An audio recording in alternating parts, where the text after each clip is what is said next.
இன்றே டவுன்லோட் செய்து உங்கள் ஃபேவரட் ஷோக்களை என்ஜாய் பண்ணுங்க. என்ன உன் அண்ணன் மகன் வெறும் பயலுக்கு மட்டும்தான் சோறா? யாரு சொன்னா? அம்பட்டு பேத்துக்கும் தாராளமா பிரியாணி இருக்கு. அவங்களுக்கும் தட்டு எடுத்து இல்ல சோபலா, நீ உட்காருல சாப்பிடு. ஏடி தட்டு தான் இங்க இருக்கு, அப்புறம் தட்டுங்க. போடு போடு போடு.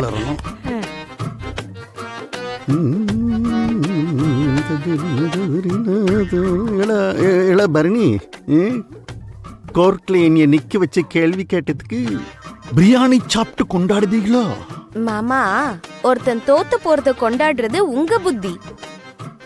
இது எங்க சந்தோஷத்தை கொண்டாடுறதுக்கான நேரம். கொஞ்சம் பேசாம சாப்பிடுங்க. இந்த வெறும் போய் வீட்டுல என்னைக்கு பிரியாணி பார்த்துருப்பான். நல்ல கறி சோறுமா கட்டு கட்டுன்னு கட்டணும்னு இங்க வந்து கொட்டிக்குதான். எனக்கு என்ன கூச்சம், நான் எல்லாம் சாப்பிடுவேன்.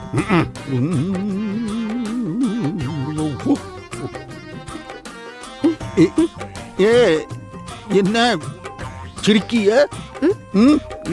இந்த பரணி, நல்ல கறியும் சோறும் தின்னணும்னு ஆசையா இருந்துச்சுன்னா இந்த வெறும்பில டெய்லி வீட்டுக்கு கூட்டிட்டு வா, நல்லா திருப்தியா தின்னுட்டு போட்டோம். நான் ஒன்னும் சொல்ல மாட்டேன். என்ன?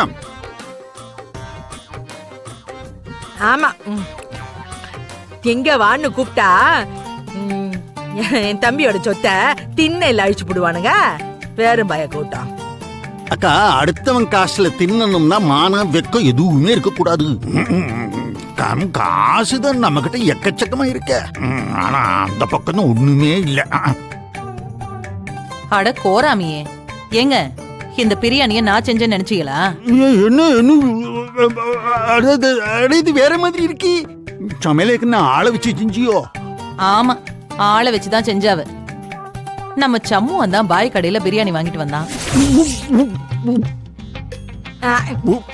நம்ம எல்லாருக்கும் தேவையானதை விட அதிகமாவே வாங்கிட்டு வந்திருக்கான்.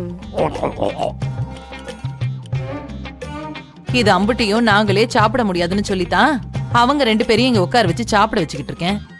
என்னோட சொல்லுத நீ வாங்கிட்டு வந்ததா இது? ஆமா மாமனாரே, நம்ம பாய் இருக்கார்ல, பாய் அவரு கடை பிரியாணி தான் நல்லா டேஸ்டா இருக்கா. இந்த எலும்பு இருக்கலாம், அது நல்லா மென்னு அதுல இருக்கிற மஞ்சள் நல்லா உறிஞ்சி சாப்பிடுங்க.